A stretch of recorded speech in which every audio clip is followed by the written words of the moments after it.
the South Jersey.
Welcome back, South Jersey football fans, to the South Jersey Football Frenzy Show. Mark Trible, joined by Tim McAneney. As always, Coach, how are you? Good, Tripp. How you doing tonight? I'm doing well, man. We got a lot to go through, not just football-wise. There's a whole lot of everything going on in here tonight. First, I want to give a big congratulations to one Dave O'Sullivan. New Papa. Papa. Congratulations, Dave. Became a father today. He and Natalie welcomed 8 pounds, 8 ounces, 20 inches, Murphy Grant O'Sullivan at 2:10 p.m. Congratulations, Sully, Natalie. A new fan, he said. Yes. You got a new fan tonight. Mom and baby doing well, so all good, right? Yeah, all is well. Sleep when you can. Yeah, exactly. It's going to be a lot different situation here for Sully, but I know he's super excited. His first. Congrats, Sully. Congrats. His first. Another thing tonight is things are a little bit different. We're doing 3 segments. We're very fortunate. All the people out there, especially the kids on football teams, should be paying attention tonight. You never know when the guy who is second string or the backup is the understudy is going to get into the action. Our buddy Rod has come down with a little bit of an illness. He cannot be with us tonight. He wishes he could be.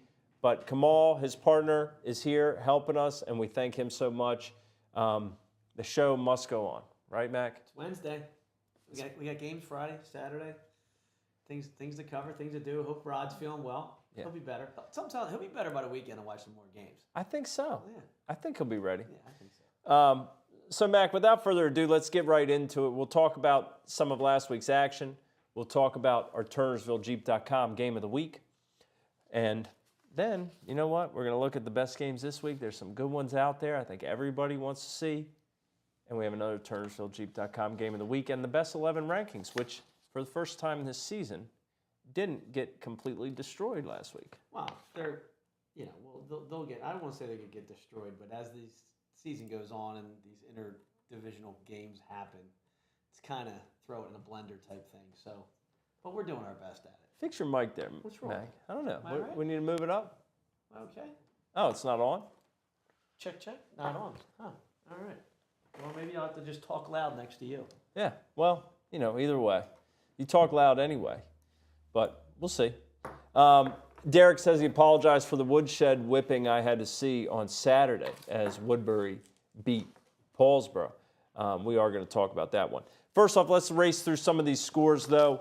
We had Buna 37, Pittman 0, Maple Shade 26, New Egypt 6, Cinnaminson 30, Burlington City 6, Lower Cape May 47, Cumberland 12, Haddon Township 21, Palmyra 12, Pleasantville 20, Glassboro 12. A lot of 12s this week, Mac. Northern Burlington 23, Cherry Hill West 14. Highland gets in a win column 35-7 over Clearview. Moorestown 39, Triton 20, Shalleck 34, Riverside 14. Oakcrest 28-6 over Bridgeton. Saturday, Pemberton 36, Bordentown 0. Gloucester Catholic 21, Lindenwold 14, Mastery Charter 54, Lakewood 42. Here's one you don't see every day in terms of scores. Wildwood 6, Eustis 2. It's the baseball season. Yeah. 7.5 was the over-under. It hit the over. Haddon Heights 49, Sterling 0, Cherry Hill East 31, Holy Cross 0. Let's take a look at some of the detail on our bigger games, Mac, after we race through kind of those scores. Delsey, 35. Ocean City, 6. Jared Shoppy, Wayne Adair, Zach Maxwell, 1 rush touchdown each, and Luke Maxwell ran for 2. We thought that Delsey had a little more firepower. I don't think we saw this coming. Delsey's good. Yeah. I don't think there's any doubt about that. Again, they're going to have another test this week that we'll touch into, but they got some guys down there, and they, as always, playing some good football. Yeah, they really are, and they took care of business in a way. You looked at this game, you thought this is going to be a tough-nosed game. We even mentioned it. They're going to have to really knuckle up after beating Winslow. They went down there and really put it on the Raiders, which the Raiders are not accustomed to seeing. Mac, the game you saw, 21-14 Cherokee upends Shawnee. Tell me about this one. It was a close one all night. I mean, it was a one score. Early on, Cherokee was kind of controlling the first quarter and had a chance to go up 2 scores. And as we've talked about, turnover, Shawnee goes 90-yard drive, takes, ties the game 7-7, takes a lead, 14-7. Potter was running hard. Nick R was doing his job. I mean, there was a lot of things going right for Shawnee, and then they went into break at half, up 14-7. And, defensively, Shawnee, if you're a Shawnee fan, I'm watching it in that perspective, couldn't get off the field on third downs. Cam Birdie, he is just he's a playmaker. He converted some thirds and some fourths. Cherokee had a big fourth down conversion at the end of the end of the third, beginning of the fourth, that kind of helped them take the 21-14 lead. But in typical district fashion, it came down to the very end, a 1-score game. I don't think anybody thought it would be any different. Bender's interesting to watch play. I mean, he doesn't look as fast as he is. I guess because he's 6'5", 6'4", 6'5". It's just he moves well. He'll pick up 5-6 yards. You don't need 2 strides. He's such a long kid. And Canfield's filling in well for Bam. Tough shoes to fill, but they're doing Cherokee football. They're controlling the line of scrimmage, offensively and defensively. I'm sure a couple big plays that Coach Gushy would want back on the other side. But it's your typical Cherokee-Shawnee battle. Well, I don't think enough can be said about Canfield and the job that he's done with Berea out. I mean, you're talking about one of, if not the most explosive player in the backfield in South Jersey, and has been over the past few years. To have Canfield jump in there and that next man up mentality that Cherokee always seems to have. A team we were talking about a couple weeks ago at 0-2 facing an early season crisis, right? They lost a heartbreaker to Holy Spirit. They went to Hamilton, they lost. And then they come back with St. Augustine, they beat them. And now Shawnee, they beat them. So, there is a lot to be happy about if you're the Chiefs, and there's still a lot of season left to play too. I believe they have a bye week this week. It's unpredictable, Mac, but you talked about Birdie and his ability to make that huge play and really be the guy who flung this thing upside down. Yeah, he converted. He ran it. He did a couple conversions. He caught a hitch and took it for 20-25 to convert on a third. I think it was 3rd and 18, and then he took a jet sweep 70 yards. He was going towards Cherokee sidelines, cut back, and just made a lot of guys miss. I mean, look, good players make people miss, right? I mean, Birdie's been doing it a long time. I mean, it feels like I've been watching him forever, too.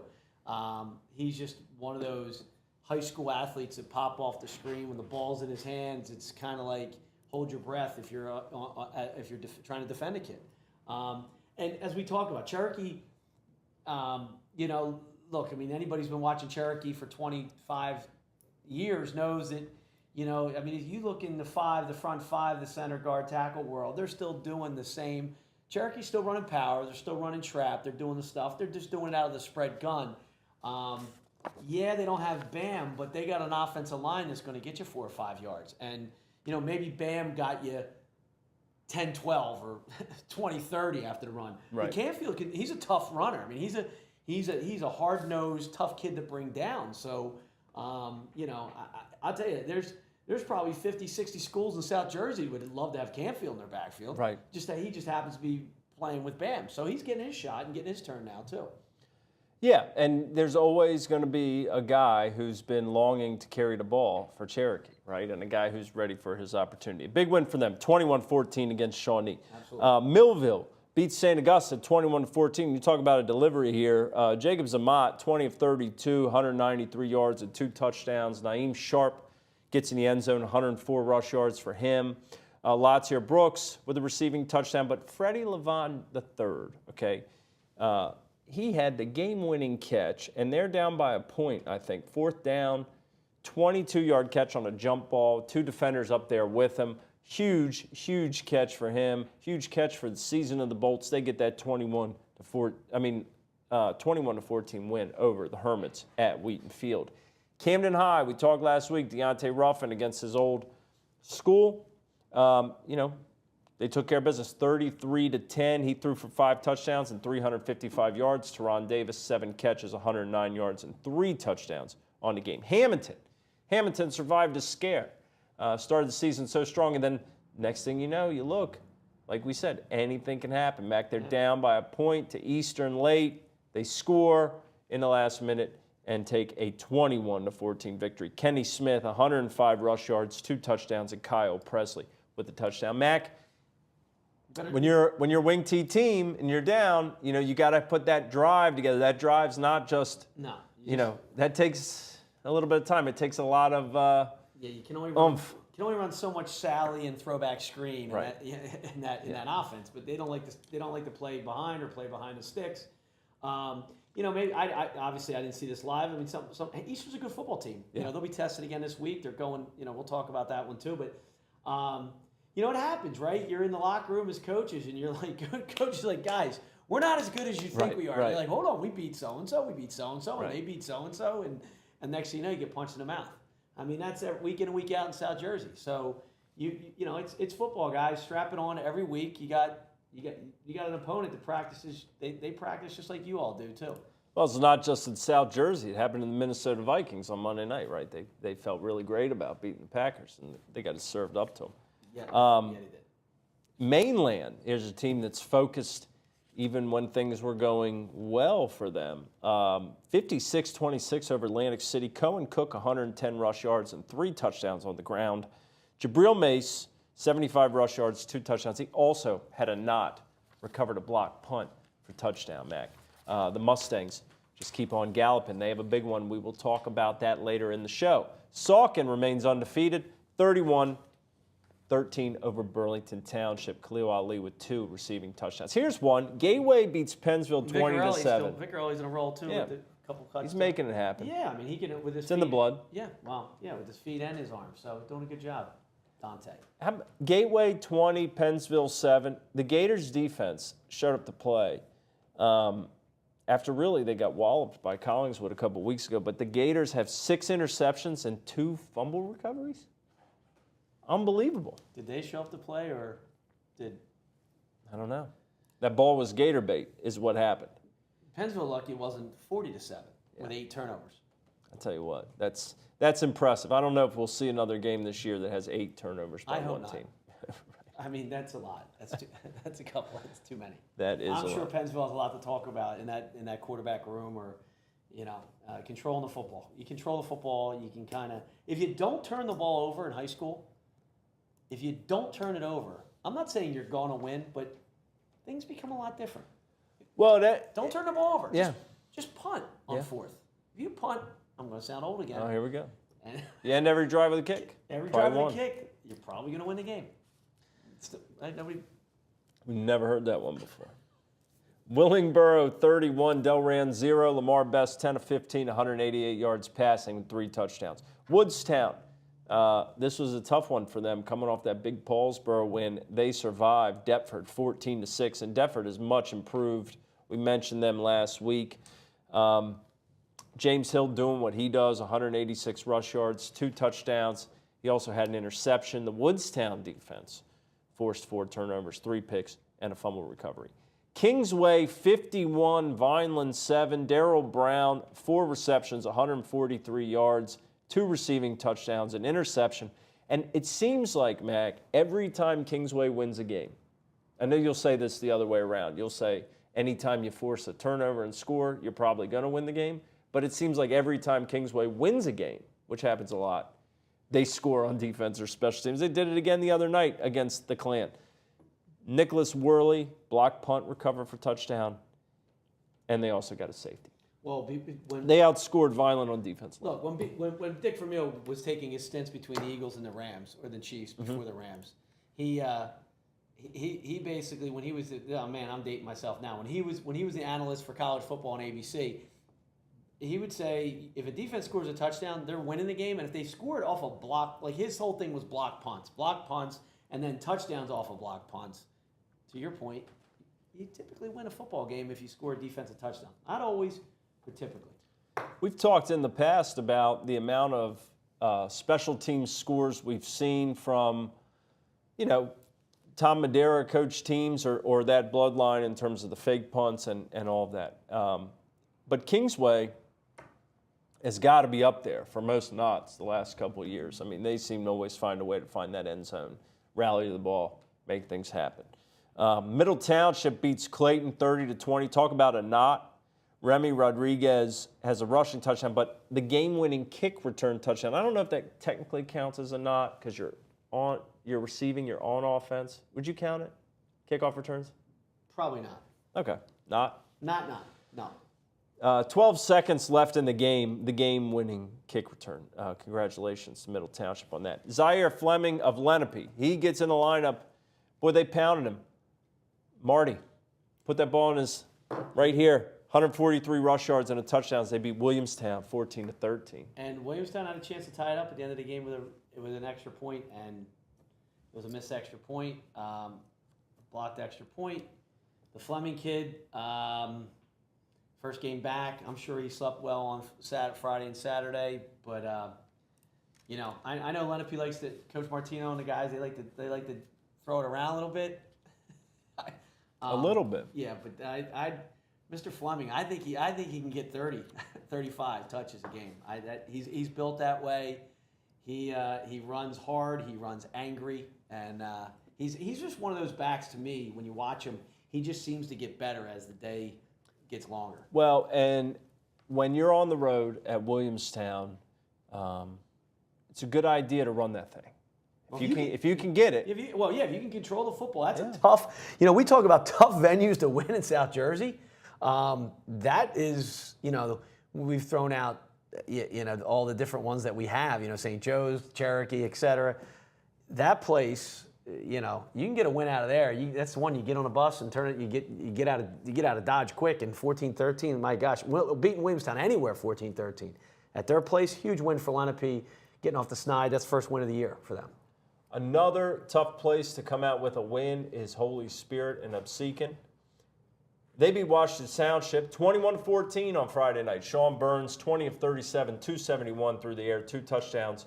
Jasir Ward, 111 rush yards and a touchdown. And Jaden Lanus caught both the touchdowns for the Spartans, who bounced back after that loss to St. Joe. Haddonfield, 42, Camden Catholic, 0. Declan McCarthy was great again, 12 of 16, 2 touchdowns through the air. He also ran for 1. How about Dom Hahn? He kind of checked all the boxes. Kickoff return touchdown, receiving touchdown, and 2 rushing touchdowns. It's a good day. Triple crown. It's a good day. It's a good fantasy day.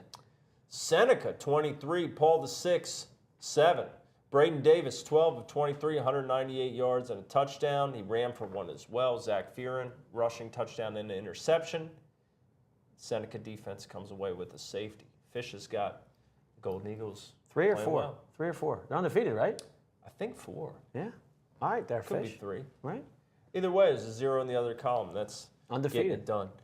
Derek, we are going to talk about what happened on Saturday morning. I was there at Woodbury, and I thought Paulsboro really 0-2, looking to avoid 0-3 for the first time since 1974. Woodbury took the opening possession down after a great kickoff return from Jabron Solomon and a great run, of course, by Zeus Duran Moore. Woodbury punches it in. Brian Johnson scrambles it in. And the game really was over at that point. Very little pushback against the Herd, who thundered again for another big win. 46-8. It was ugly all the way around for Paulsboro. The natives were restless. The coaching staff was restless. I think there's going to be a lot of soul searching this week in that locker room. This is not a place where they expected to be. Now, the schedule's difficult. Woodbury, on the other hand, they had everybody do something. Reagan Jr. scores twice. Brian Johnson looks great. Mac, it got to the point late in the second half, or in the third quarter, I apologize. They're lining up to run counter. Bad snap, shoots to the left. Brian Johnson picks it up, sees his brother, all 6'3", 6'4" of them, throws it up, 69-yard touchdown pass. I mean, they had a strip score. The returns were great. It was a dominant effort from a team that couldn't have felt better about handing their rival that I think start. Yeah, right. You have a team that's on the younger side in Paulsboro with a seasoned team as Woodbury, and preseason we talked about Woodbury going in. No love lost between these two teams, right? I mean, if you can put it on your crosstown rival a little bit, and that's what Woodbury did. But Paulsboro, something tells me that they'll, as you said, do some soul searching, and they're going to get guys on the field that want to play football. Yeah. I mean, it doesn't matter. Paulsboro's not going to put out a product. Now, they might not win every game, but you're going to see, some tweaks, I'm sure, this week. Well, I'll take it a step further. You said they're going to find guys who want to play football. They're going to look at the film from last week, and the guys who they think didn't want to play football are not going to play football. Well, that's or the leash is going to be pretty short. I mean, it's just unacceptable, and I think everybody would say that. But also, credit to Woodbury. Well, absolutely. I mean, they flexed on them, and they are very, very talented. Red Row in the middle of the defensive line was a force. It was impressive. The only thing I would complain about at that game for these guys right up here, this gold helmet, there were more bees on the field than any place I've ever been, Mac. There were bees, there were dragonflies, there were gnats. like insects. I'm ready for the cold.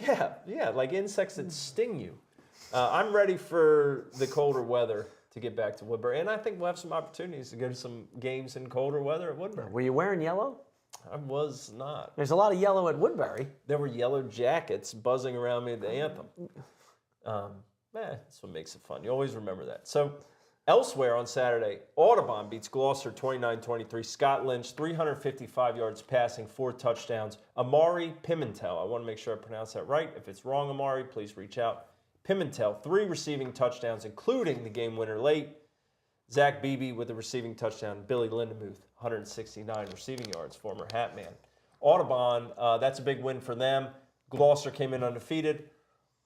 Looking to see what we get from Audubon, and Scott Lynch did not disappoint.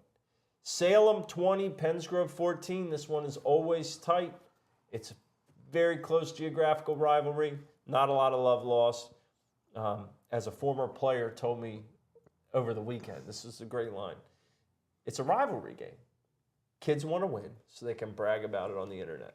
And Salem has the bragging rights on the internet. They well, win. they're close enough. They don't even have to use the internet. They can just yell as they're going to the Royal Farms or whatever, right?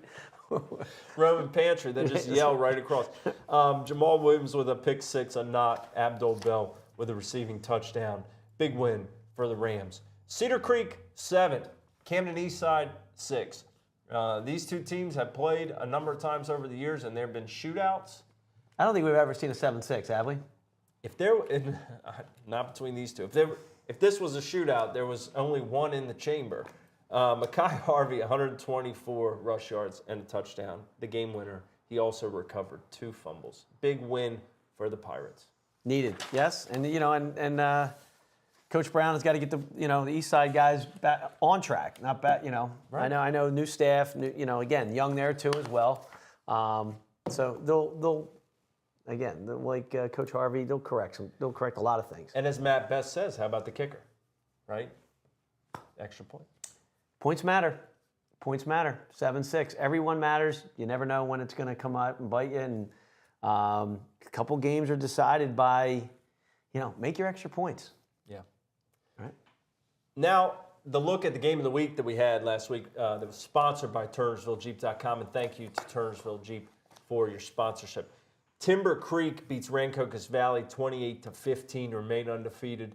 I was there. I saw this Creek team, and they are really, really good. I love the way they stopped the run with Brahim Wynn and company up front. He told me in the offseason, he tweeted me, he said, we have the best defensive line in South Jersey. And at the time, I'm thinking,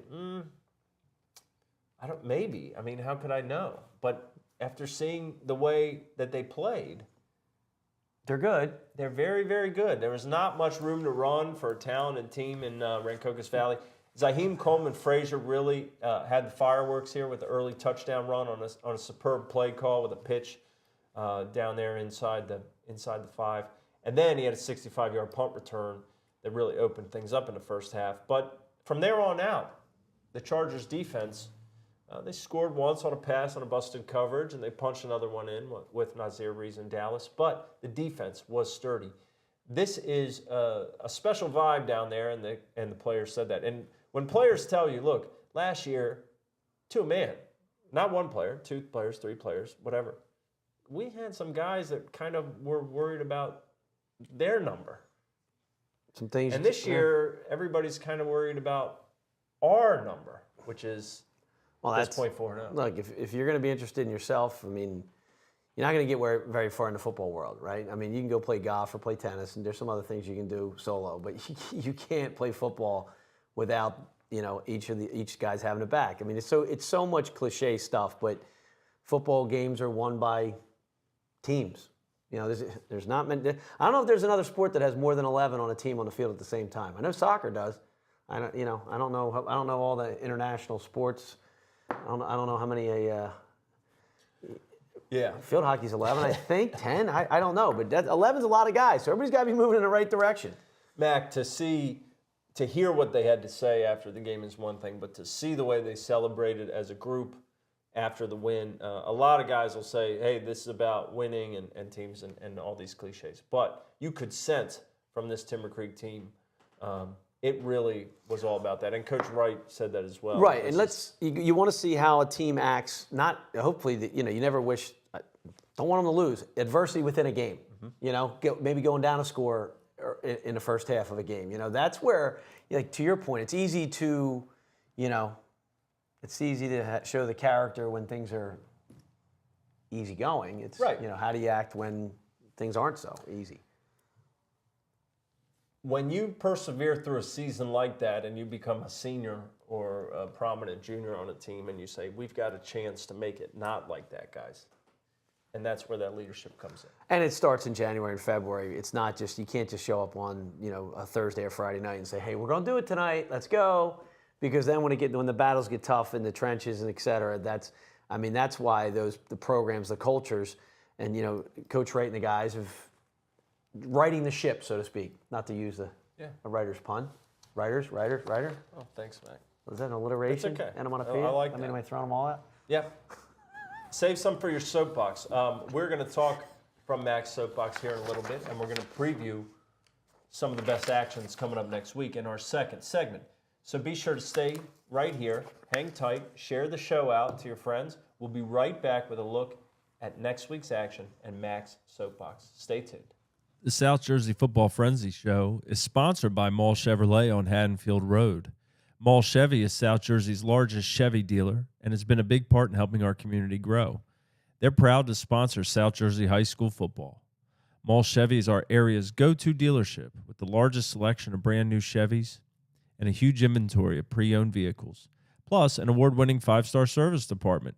They're located on Haddonfield Road across from the Cherry Hill Mall, or visit them at mallchevy.com.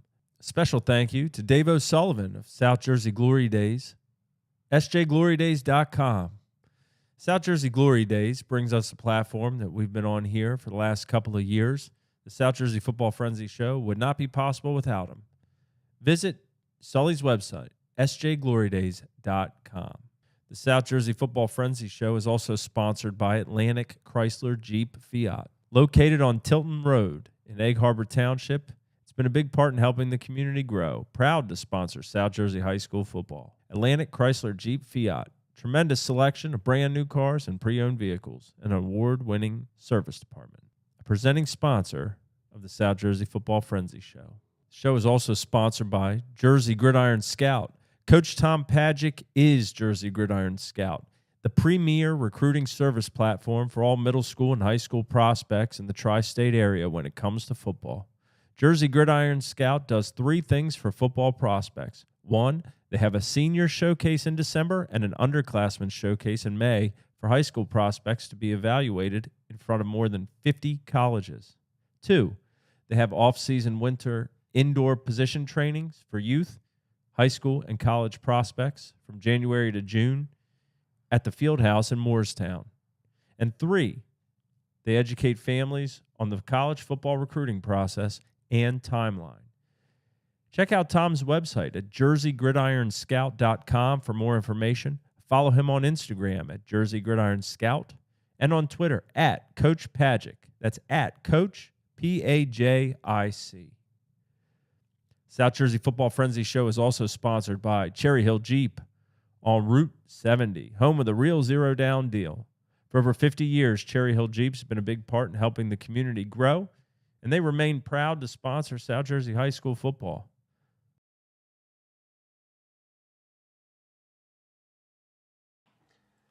Welcome back, South Jersey football fans, to the South Jersey Football Frenzy Show. We've got a lot of action coming up here. Want to make sure we give a shout out to those sponsors. If not for them, we're not here.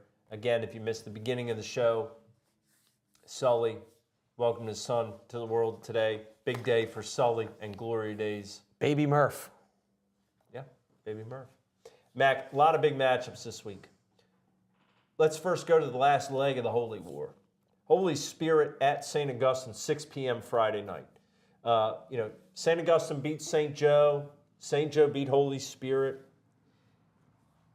Hermits have a chance to do the sweep, or Holy Spirit could throw this thing all into a tizzy, which has been known to happen before. You look at the way Spirit bounced back against Washington Township last week. A big win for them against a tough team after losing to St. Joe. That was disappointing. Now you go to Richland, and they're going to be pretty fired up as well. Well, Augie's coming off 2 losses, right? They lost to a tough Cherokee team that's riding its ship, and they lost to Millville, who, by all aspects, we've had as the top one, if not the top team in South Jersey since the jump. And they're winning that game by 1 until that 4th and long completion. Right.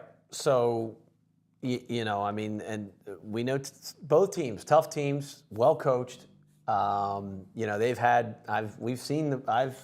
gotten the chance to see some battles down there. I've seen both teams play. I haven't seen Augie play this year. I've seen Spirit play. Spirit just seems like they get the same kids from this. It seems to be the same team and the same tough kids with the big running back, and there's a Roman somewhere. And there is. They're doing his thing, and there's Coach Roman doing his. Yeah, these are 2 programs that demand toughness from their kids, and they certainly embody it. And I look at what it would be like to be Jasir Ward, the big bruising running back for Holy Spirit, to hit Robert Adamson or Big Cat Isom, and what that collision would look like. That's the type of thing you see in these games between 2 of South Jersey's best parochial programs year in, year out. You never know quite what to expect from Holy Spirit when they always have a trick up their sleeve. Right. St. Augustine, same way. They will find some little tweak. This is going to be a great game. It's at Richland, 6 p.m. If you're in that area, I would recommend hitting it. It's a goodie. War. Yeah, it's a goodie. We'll figure out who's the out of the big 3 in South Jersey for those guys. The other one in the Holy War is always St. Joe Hamilton, and they are not playing another parochial this week. Instead, they're playing at Willingboro at 6 p.m. These are 2 foes, Mac. I think if we reverse this thing 10 years before the West Jersey League, and I said, St. Joe Hamilton's going to be playing Willingboro in a football game, you would say, what? Huh? Just even seeing it here, it's odd, right? It's odd, but it's what makes the West Jersey League pretty cool, right? Yeah. I mean, you have, the schedule makers can't always figure out who's at the top of their game when they're playing. But look, Willingboro, big win last week, right? Big win over Delran. Yep, shut them out. And Hammy is, as we know, is Hammy. So. It's at Willingboro. It's another cool venue to go play when you're not it's the band, the whole bit. I mean, St. Joe's doesn't play. They don't have a band at their place. No, and they're on the road this year. Yeah. St. Joe. So, Steve Everett has a lot of youth in places across the lineup this year. Talked to him about this a couple weeks ago, but he likes what he has, and. Maybe when you have a young team, you beat a team like Delran 31-0, a team you're familiar with in Burlington County. Maybe that's the boost. We'll see. St. Joe, they've been playing with purpose all year. Coach Sacco's last year's head coach of the Wild. Got to get used to winning, and young guys got to get used to winning. So it was good for them against Delran.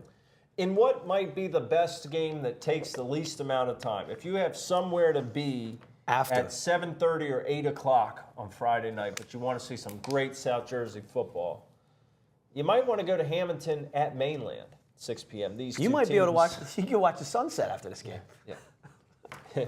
From the beach. That's what I'm saying. Yeah, drive over. You're right. Their Drive. city. Yeah, you're right there. Two teams that love to run the ball. Of course, Hamilton is Kenny Smith, and he is one of Tom Pagic's players to watch. Tom, of course, helps us every week. He says, Kenny Smith, 5'10", 175 pounds, sophomore back, 21st in the state and 6th in South Jersey with 424 rushing yards so far and 6 touchdowns. He is averaging 141 yards per game at 8.7 per carry. 42 tackles on defense and an interception. A physical kid, when the ball's in his hand, he can be a violent runner, and he has that breakaway speed. He is the one to watch for Hamilton. And for Mainland, Jamie Tyson wore the hat in that first game, that blowout of EHT, junior wide receiver corner, productive on both sides of the ball and doesn't come off the field. Great ball skills, solid instincts, physical hitter on defense. And also, if you're looking for somebody up front in the trenches, Tom Pagic says, Joe Lombardo, number 55 for Mainland, 6'2", 190 pounds, senior, left tackle defensive end, two-way player, consistent, aggressive on defense, plays up and down the line of scrimmage with great effort, always around the ball. Thank you, Tom, as always, for your help with the show. If young guys are listening to what Coach Pagic puts down on paper, a guy who played in the next level, coached at the next level, at a high level, highest level, and knows South Jersey football, here's some common denominator words. Physical player, Kenny Smith, right? Physical hitter on defense out of Jamie Tyson. Doesn't come off the Doesn't field. come off the field. Extremely aggressive on defense, Joe Lombardo. This isn't touch football. Where football is not a touch game. It's physical. It's playing offense. It's playing defense. Usually, the team that shows the aggression and physicality typically wins games too. Yeah, that's usually the way it goes. And with these two programs, the demand to be physical and play up front is at a premium. Yeah, both staffs. Both staffs, absolutely. I mean, you look at the start Hamilton had, and whatever happened to Eastern last week, and we talked about Eastern's an improving team, but Hamilton, wake-up call, right? Okay, get that win, stack it. Mm-hmm. All about stacking wins. I know that's what Coach Pagic always says, stack days. We'll say stack wins. Get that win, and now you're looking right across at a team that's very similar to you. And Coach Folsom and company, Coach Smith, they are demanding the same thing of their guys.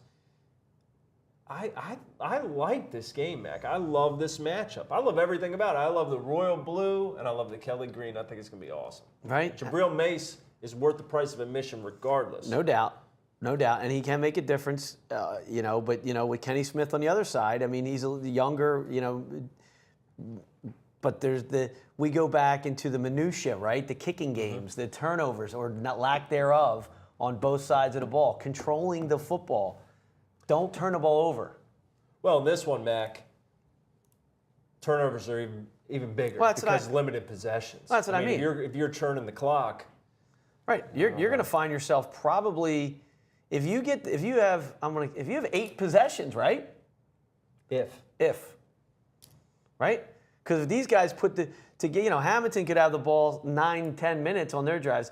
I think Mainland has maybe the bigger breakaway opportunities, but but like I said, those situations, a kick return, the detail stuff makes a difference in these games. Both in Group 4 could be potential playoff matchup down the line. Who knows? I feel pretty secure in saying they both will qualify for the postseason.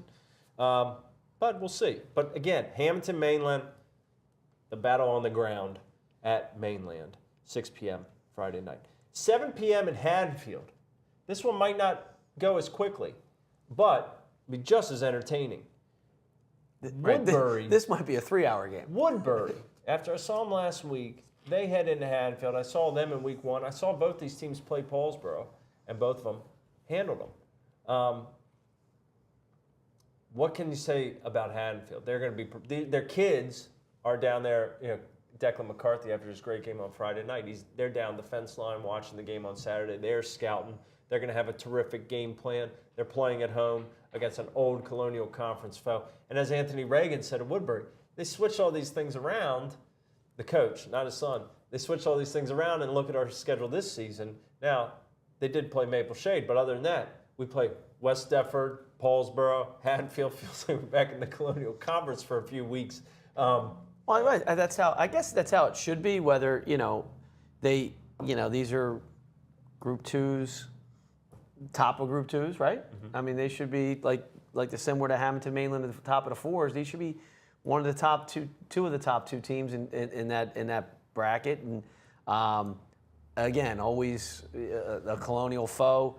And Woodbury now has now usurped West Deptford as the we know the Haddonfield's the big boy on the block right now. Yeah. So for Woodbury, they're in their locker room. They're saying, "Look, guys, we have a lot of hype, a lot of talk about us, but got to go down. Got to go down Kings Highway and take care of that." And on the flip side, Haddonfield's been in these games. Yeah. Too many to count. 2 teams that last year won sectional championships and brought a good amount back. 2 teams that are really coached well. I mean, of course, we know about Frank Delano and Coach Miller on the defensive side there. But when you look at what Woodbury's been able to put together, notably Jamal White calling the plays there, he's been spectacular. They ran an inside screen against Paulsboro on 3rd and long last week that was a brilliant call. Jabron Solomon made it look even better. He catches that thing and rolls for a touchdown on 3rd and forever. They've just done such a good job. Jamal has since he took over the offense a couple years ago. I expect some really good offensive football here, some good schemed up air attack. Maybe. So this game's but it is going to be chillier. Anybody who's out on Friday night, it is going to be chillier this Friday. Yeah, it's gonna get down to football weather, as they say. This game's a 3rd and long, sexy screen. This game, the prior game, is 3rd and long, trap. Yeah, 3rd and long, trap and punt. Hold on the ball. Hold on, I've seen some traps go for 20. Yeah, absolutely. I love the comments that we get every week. But Keith, I don't remember seeing you in here. If you're new to the show, thank you so much. You're shining a light on some of the smaller schools, especially in Burlington County. He asked if Burlington City can snap their 0-4 skid.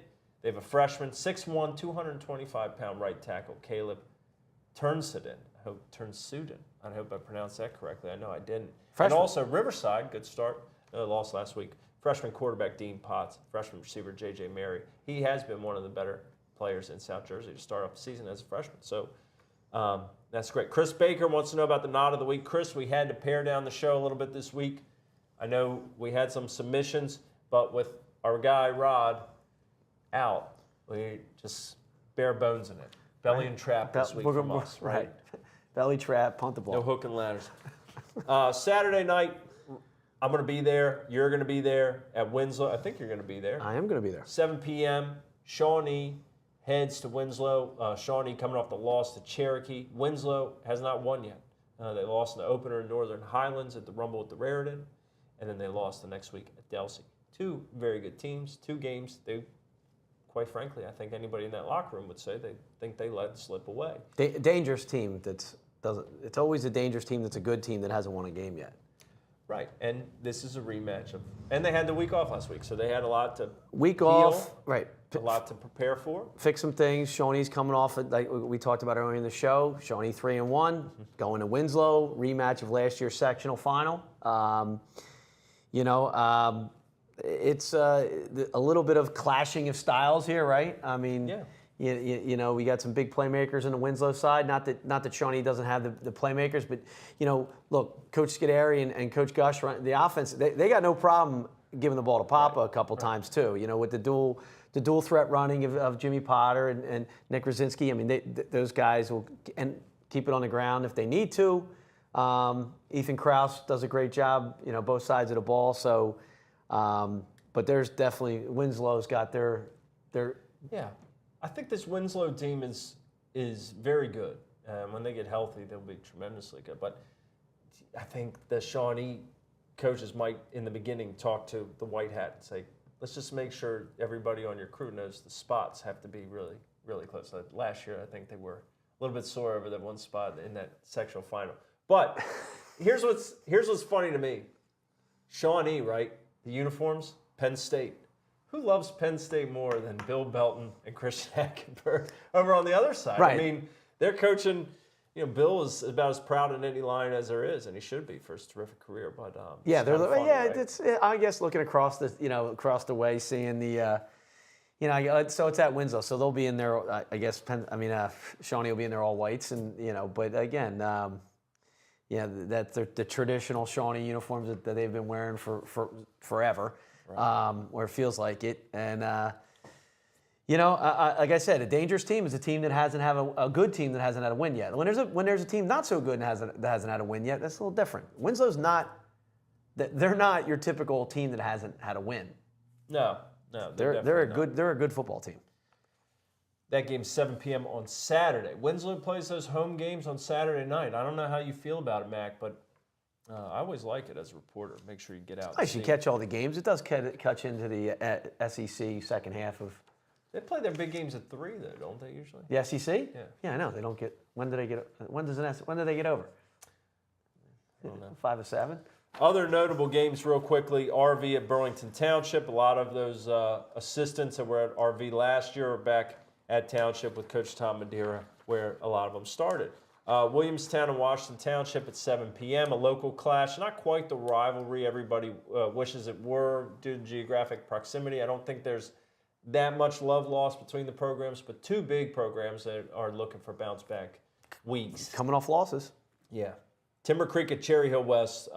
Brian Wright is undefeated this season at Timber Creek, and he is headed back to Chapel Ave, where he got to start at Cherry Hill West. So that's be a fun homecoming. Saturday, West Deptford at Paulsboro. These two have had some classics over the years. It used to be the Friday after Thanksgiving, then it was week 0. Now it's just in the middle of the season. Both kind of limp into this one. The Raiders are winless. The Eagles are 1-2. They both played Woodbury to much different results. West Deptford played them within 7. We talked about Paulsboro struggles last week. Cedar Creek at Salem at noon. The Pirates used a very stingy defensive effort to beat Camden Eastside. We talked about Harvey, 2 fumble recoveries, good on the ground.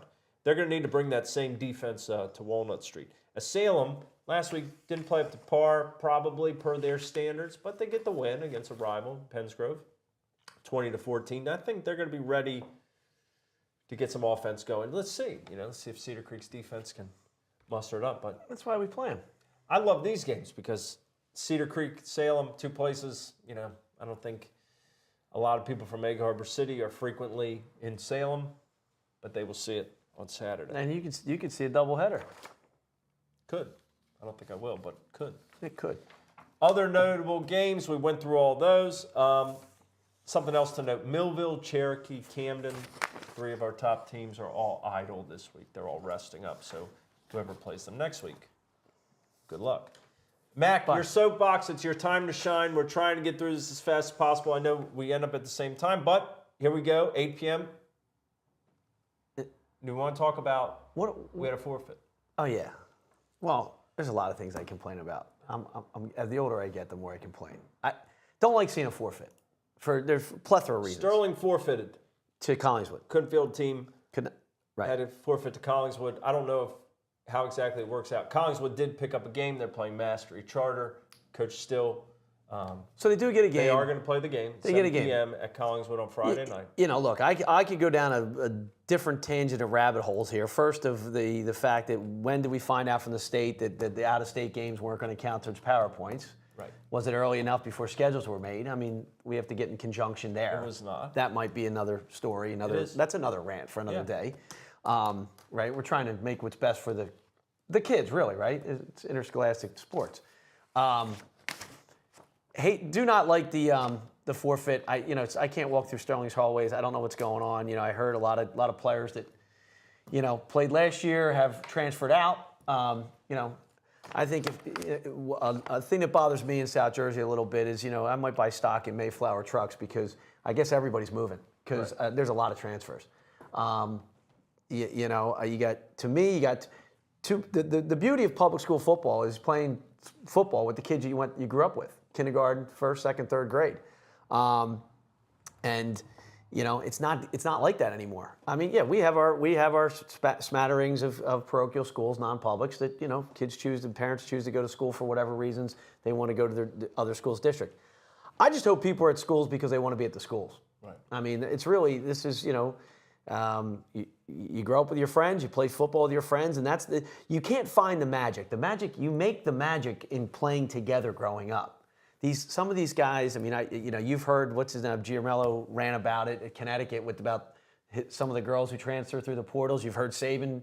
I am nowhere, but I'm in agreement with those guys. I mean, typically, you see people want to leave for greener pastures, and it just, I don't know, doesn't sit well with me.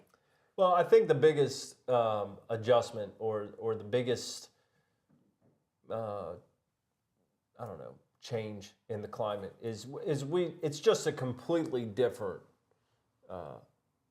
era that we live in now. I mean, everywhere, right? I mean, you look at the way things are, and I know as you grew up going to the Saucon games and you knew who was going to be on the team, and they were on the team for, they battled it out for 2 years to maybe play as a junior and then play as, I mean, you talk about, players who would have had better careers maybe if they were somewhere else. Maybe because not they better. Didn't get playing time. Maybe more stats, but right, or better college opportunities. Well, right? no, because look, the colleges still know if a senior starter at Pennsauken High was still a senior starter at Pennsauken High. Right. I mean, it was when back in the day, if you started as a sophomore at Pennsauken, you probably were playing a Division I on a Division I football team one day. I mean, again, this is 30, 40 years ago. But, I sure as I'm sitting here, I knew the brother of the brother of the brother of the brother. Mm-hmm. My dad coached 6 Silverians. The first one played guard, Rich, and went to Swarthmore, and the next 5 played fullback for him. He knew who his fullback was from 1978 to 1994. Yeah, and there were even fullbacks back then. Well, yeah. And then the Severian family. That's how different. The best athlete was the daughter, the sister, who played field hockey. Right. That's the family talk. But things like that, the Decker family at Pennsauken. I mean, these are the Stills, the Hickses, the Joneses, the McNairs. I mean, I could go on family members that have the Griggses that made it special for me growing up. So when you see guys leaving, I know I apologize, Sterling. I don't know the whole story. Right. When did they find out they couldn't field a team? Was it Tuesday? I don't know. It shouldn't be Tuesday.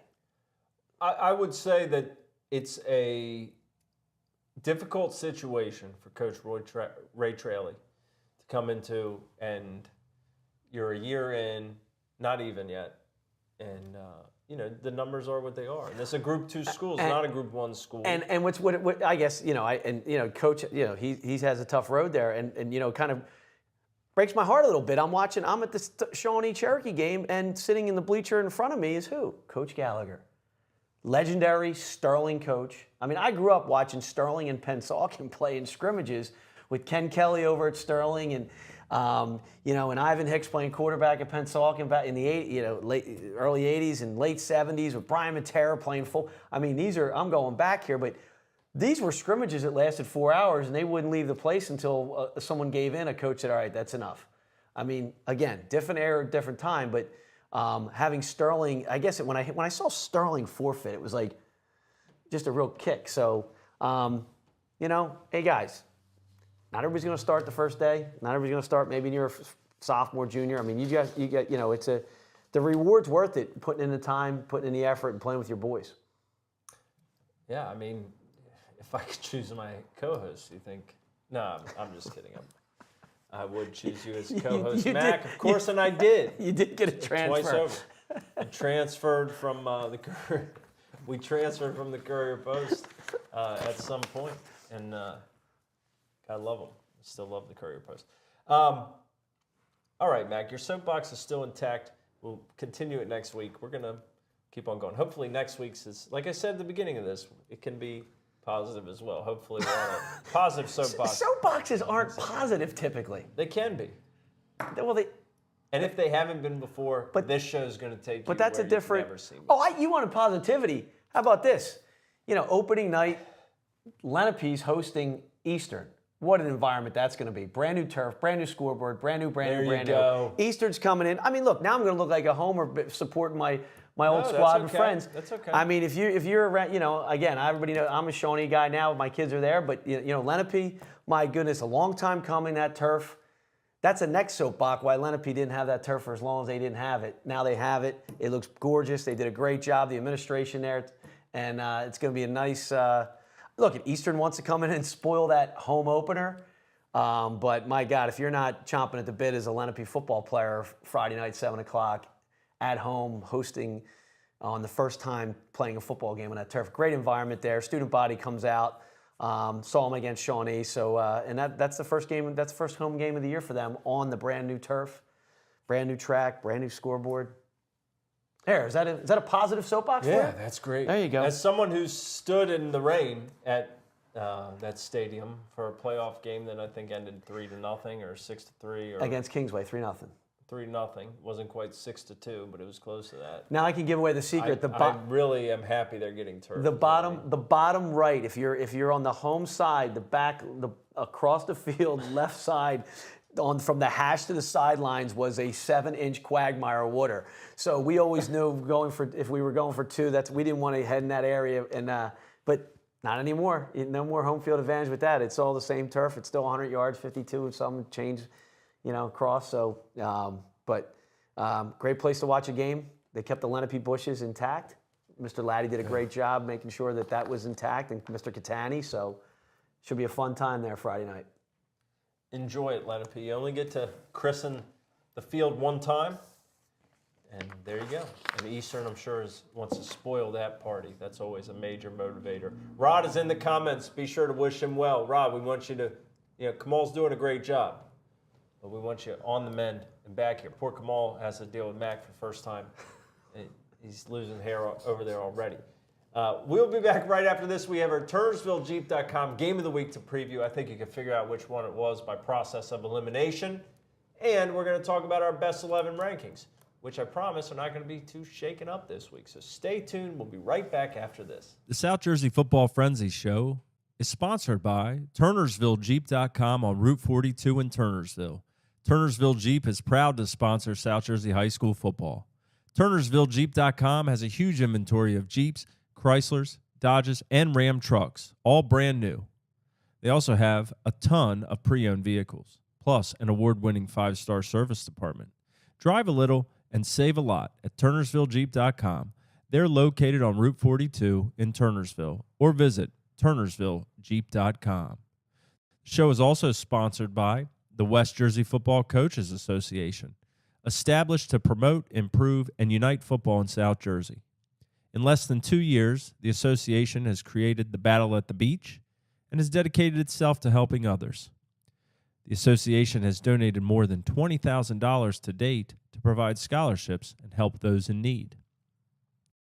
South Jersey, let me tell you about my friends over at Sra Home Products, who also sponsor the show. SRA has been building sunrooms, pergolas, and patio covers for over 25 years. They have built more than 9,000 projects in the Delaware Valley.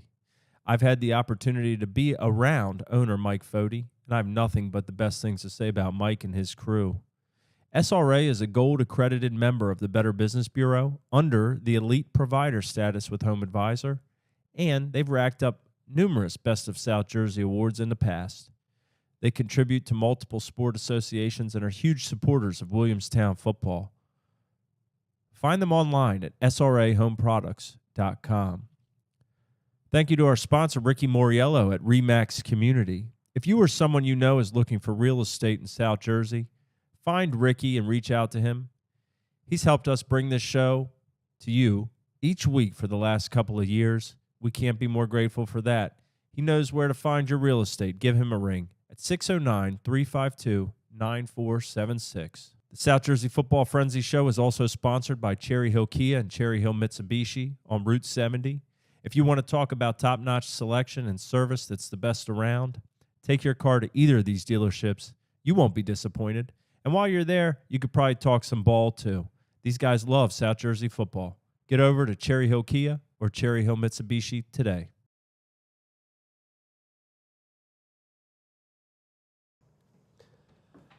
Welcome back. That was a deep breath. Welcome back, South Jersey football fans, to our final segment of the show. South Jersey Football Frenzy Show is ready to talk about our TurnersvilleJeep.com game of the week. All right. The Delsey Crusaders are undefeated. They laid the wood to Ocean City last week on the road. Enjoyed their Johnson's popcorn on the ride home with a big 35-6 win. I don't think they had Johnson's popcorn on the way home.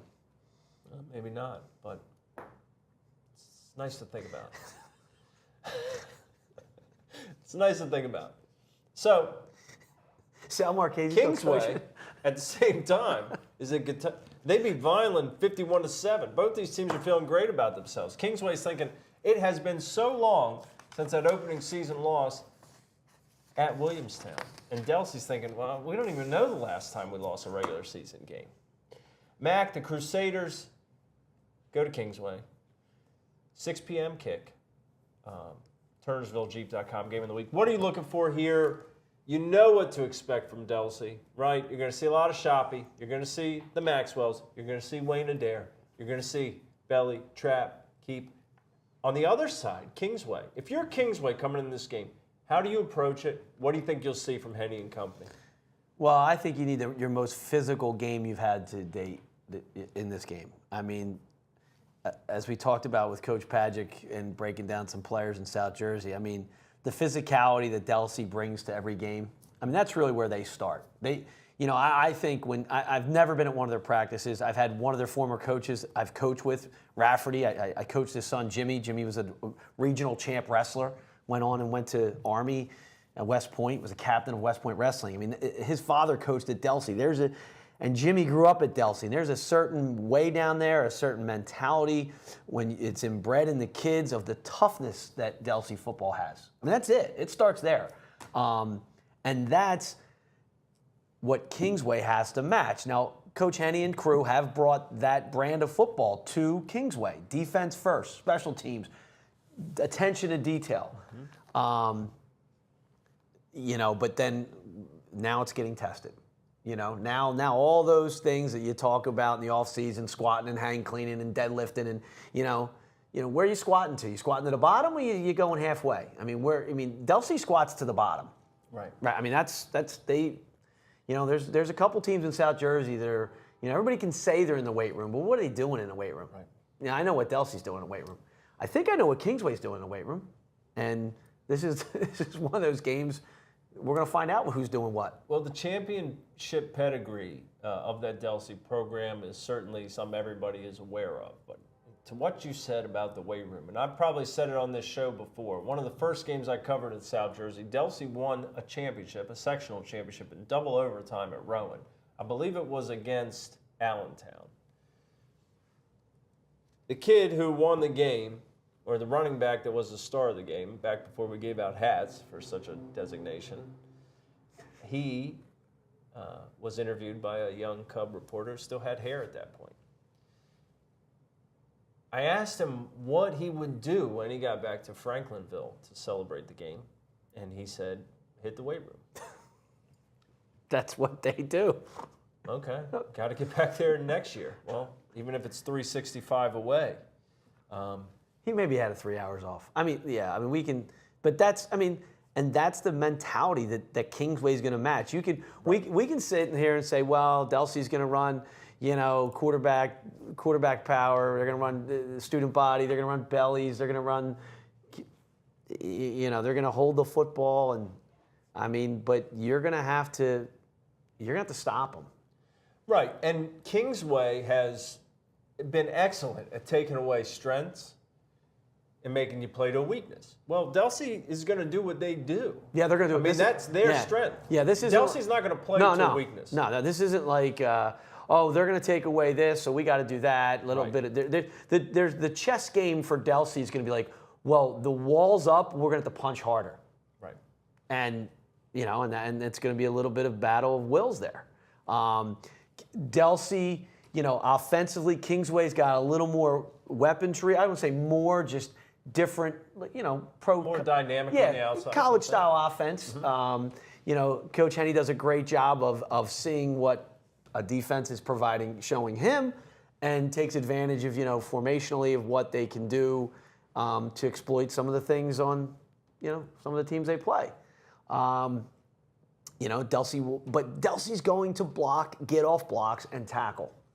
Yeah. I mean, I can't Am I going to overemphasize what not. this game is going to be about? It's You're going not. to be about getting off blocks, blocking, and tackling. Yeah, and when you look at players like Van Brill for Kingsway, tough, hard-nosed kid. You look at Shoppy for Delsey, guys to watch. Shoppy, when they beat Winslow, said afterwards, after his coach said he's the embodiment of Delsey football. Well, what does that mean, Jared? What is the embodiment of football? I hate quitters. I want to win.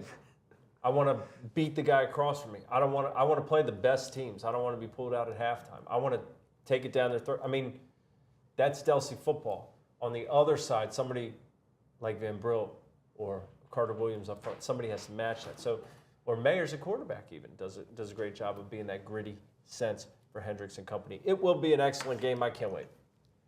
If you're Coach Marchese and you're Coach Hendricks, you're going to have to call upon your 11th guy, and vice versa. What's our 11th guy doing here? What's 9, 10, and 11 doing, right? We know the names, right? But the old you're not only as strong as your weakest link. Don't be a weak link on the field on Friday night at Kingsway, because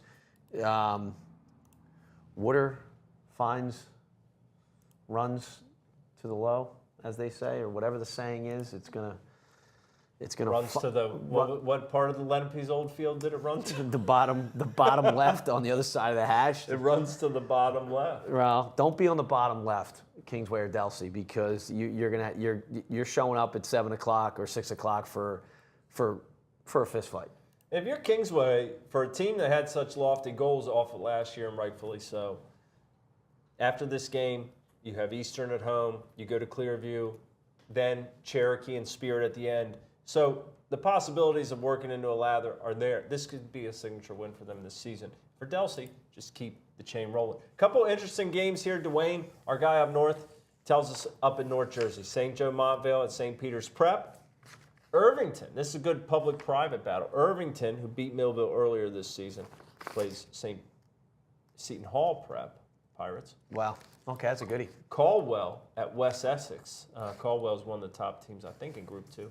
And Don Bosco, Bergen Catholic. Of course, that one's always good. So some games to watch up north. But TurnersvilleJeep.com game of the week is Delsey at Kingsway. One of those teams in our best 11, if the other one wins this week, they'll be in our best 11 next week. You can have my word on that one. Let's go through this, Mac. We only had one adjustment, but we'll read it off anyway. At 11, Haddonfield. They welcome Woodbury in a battle of unbeatens. They welcome them on Friday night at 7 p.m. Holy Spirit at number 10. They travel to St. Augustine, 6 p.m. Friday night. St. Joe heads to Willingboro on Friday night. They're at number 9. St. Augustine is at number 8. The aforementioned, they host Holy Spirit in the final leg of the Holy War this season, unless Holy Spirit and St. Joe meet in the playoffs, which technically isn't part of the Holy War, but always part of the Holy War. St. Augustine at number 8. Shawnee, close loss last week, started out great. They drop because the team that beat them had to get ahead of them, right? Cherokee 6. That's how it works.